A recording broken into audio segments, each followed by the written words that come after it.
സാമൂഹ്യ അവബോധം നൽകി അവരെ സമൂഹത്തിലേക്ക് ഉയർന്ന പടിയിലേക്ക് കൊണ്ടുവരാനുള്ള ഓരോ കടമ്പകളാണ് ഞങ്ങൾ ചെയ്തുകൊണ്ടിരിക്കുന്നത്. ഈ ആന്റിമാർക്ക് വേണ്ടി പ്രാർത്ഥിക്കണം.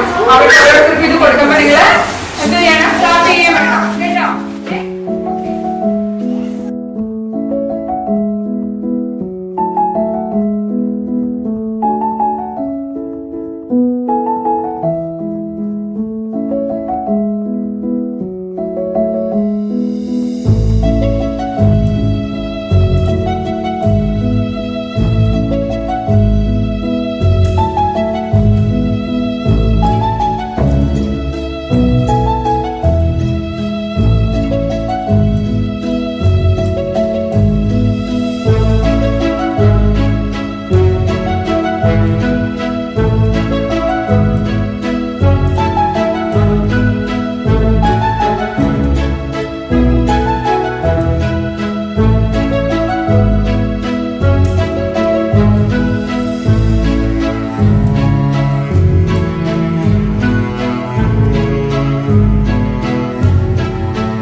എനിക്കും എൻ്റെ സഹപ്രവർത്തകർക്കും ഈ അംഗീകാരം തന്ന ഏഞ്ചൽ കിഡ്സ് എന്ന സ്കൂളിനോടും നമ്മുടെ കുട്ടികളോടും ആദ്യമേ ഞാൻ നന്ദി രേഖപ്പെടുത്തുന്നു.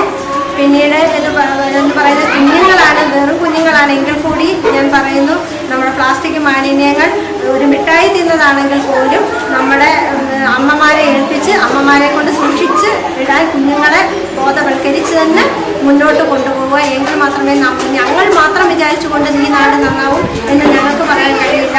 നമ്മൾ ഓരോരുത്തരും, നമ്മളിൽപ്പെട്ട ഓരോരുത്തരും ഇതുപോണക്ക് തന്നെ പ്ലാസ്റ്റിക് മാലിന്യങ്ങൾ നമ്മളുടെ വസ്തുവിൽ കടന്നാൽ അത് അലിഞ്ഞു ചേരുന്നതല്ല, ജൈവ മാലിന്യങ്ങൾ മാത്രമേ അലിഞ്ഞു ചേരുകയുള്ളൂ. ഈ പ്ലാസ്റ്റിക് മാലിന്യം നാളെയും നമുക്ക് ദോഷമായിട്ടാണ് വരുന്നതെന്ന് അറിയാമല്ലോ. പിന്നീടെന്ന് പറഞ്ഞ ക്യാൻസർ പോലെയുള്ള രോഗങ്ങൾ പകർത്തുന്നത് പ്ലാസ്റ്റിക് കത്തിക്കുന്നതിൽ നിന്നാണ്. അത് ഉണ്ടാവാതെ കുഞ്ഞുങ്ങളെ ബോധവൽക്കരിച്ച് തന്നെ ടീച്ചേഴ്സും അത് മുന്നോട്ട് കൊണ്ടുപോകണം. കുഞ്ഞുങ്ങളെ പറഞ്ഞ് മനസ്സിലാക്കണം.